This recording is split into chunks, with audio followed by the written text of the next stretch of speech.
Hello friends, welcome to this class. Today we are going to talk about active voice and passive voice. So in this class we will talk about this topic that is written here, active voice and passive voice. So far as I can think, I'm sure you would have heard about this thing, active voice and passive voice. But if you do not know this thing, so this time you will come to know about this thing for sure if you're going to watch the complete video. So without wasting your time, let us learn how to how to convert an active voice into a passive voice. Okay, so let us see what are the key points that should be there inside our mind when we are going to change something. Something means a sentence from active to passive. So what are those things that should be there inside our mind while changing a sentence from active to passive, right? So those things are written down here. I have noted down, and there are some examples that are given here. First of all, what do we have to do? We have to just understand these things that are written here, and after that we will start translating all these things, these sentences, into English, and after that we will change them in passive voice as well. Alright, so let us see some key points that are here. It means these are some basic rules that should be there in our mind while changing a sentence into a passive voice. Alright, so these are some rules that are written here. So if we have to, now we are going to talk about translating a sentence into passive voice. Alright, so these are the rules as I told you already. So let us start with this one. This is a structure that is followed whenever we have to translate a simple sentence into English.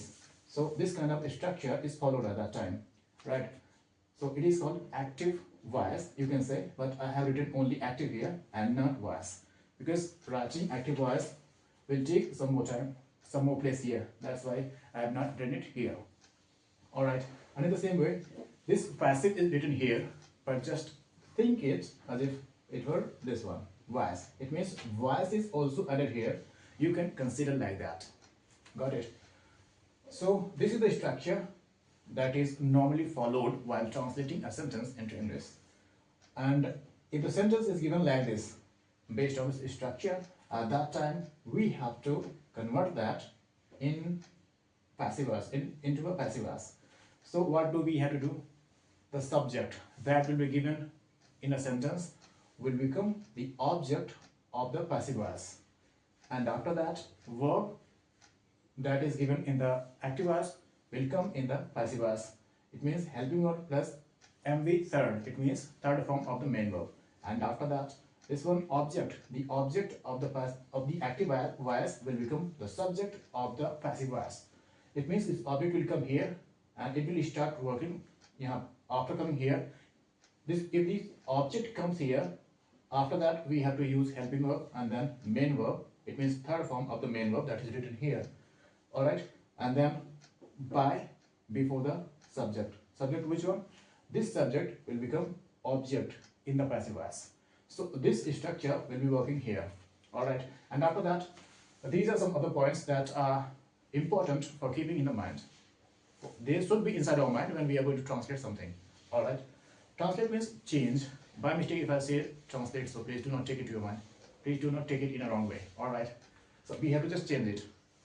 So objective case, what is objective case? Whenever these pronouns are used in the place of, you can say on the place of object, or they are used in their objective case. At that time they will be used like this, and if the pronouns are used in the subjective case, it means they will be used like this. Alright, all these pronouns, so these kind of pronouns will be used especially of this category, subjective case. Whenever the pronouns are used like subjects, at that time they will be used in this way, in this form: we, I, you, she, they, he. But if the pronouns or these pronouns are going to be used in a sentence, and that too like objects, at that time they will be used. At that time you cannot use we, you have to use us, and in the same way you cannot use I, you have to use me, you. You will be same because subjective case and objective case of you is always same. Alright, so there is no confusion in that. You can use this you either as a subject or as an object. Alright, So you can use this you as a subject or as an object. So there is no confusion in this word, right? You will be you. Either you are going to use it, either you are going to make it a subject, or you are going to make it an object of any kind of sentence. All right. So it is like that. But there will be a change in all these pronouns that are given here, except this one. She, it will be used like a subject, but this one will be used like an object in a sentence. In the same way, they will be used like a subject, and them will be used like an object. In the same way, he will be used like subject, and this one will be used like an object. So all right, it will be like this. I mean, all these things will be given here. Is it okay to you all? And after that, one more thing that should be kept in the mind, that should be there in our mind while translating, while changing active voice into a passive voice. So main verb of the main verb, the main verb that is given or that will be given in the sentence, active voice, it will be changed.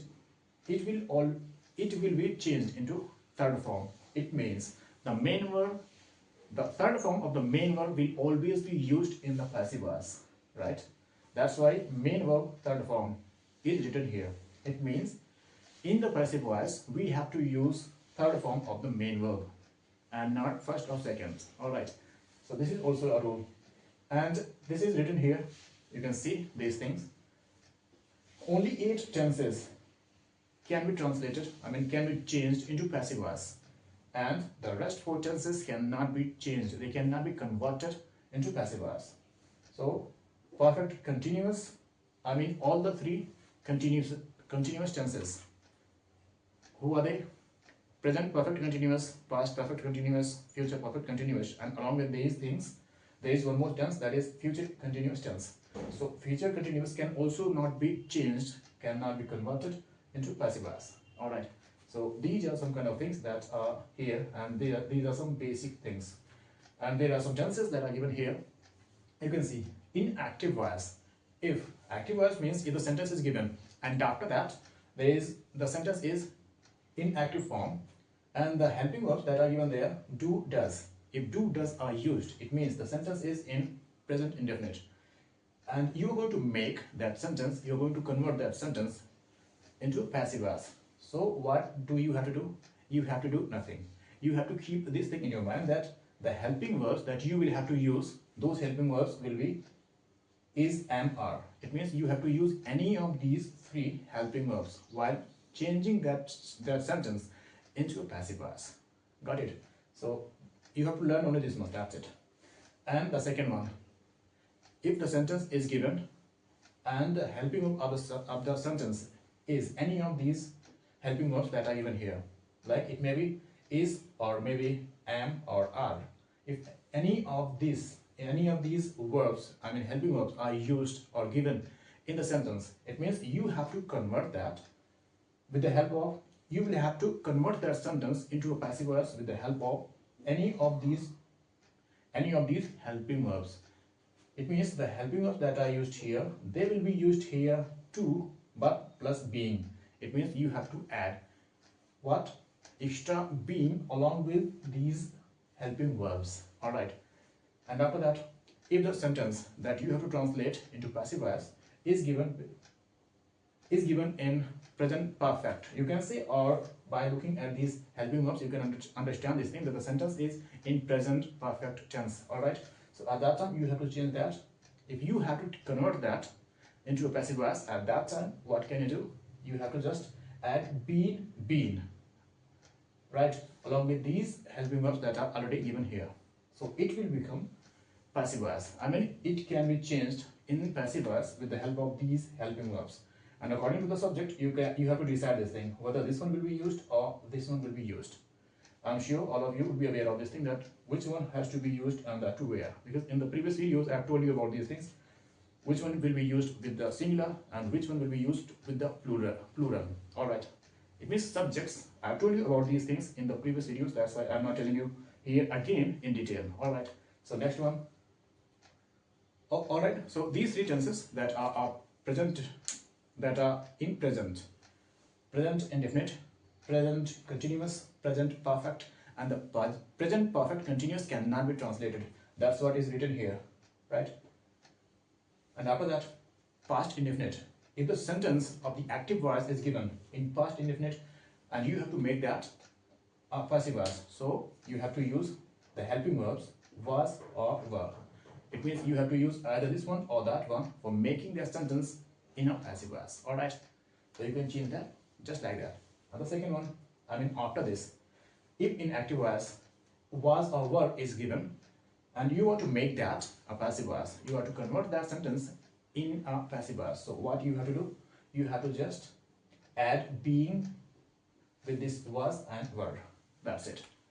So it will be used, either this one or that one will be used, especially when you are going to convert a sentence in which these, any of these, either of these helping verbs is given. Got it?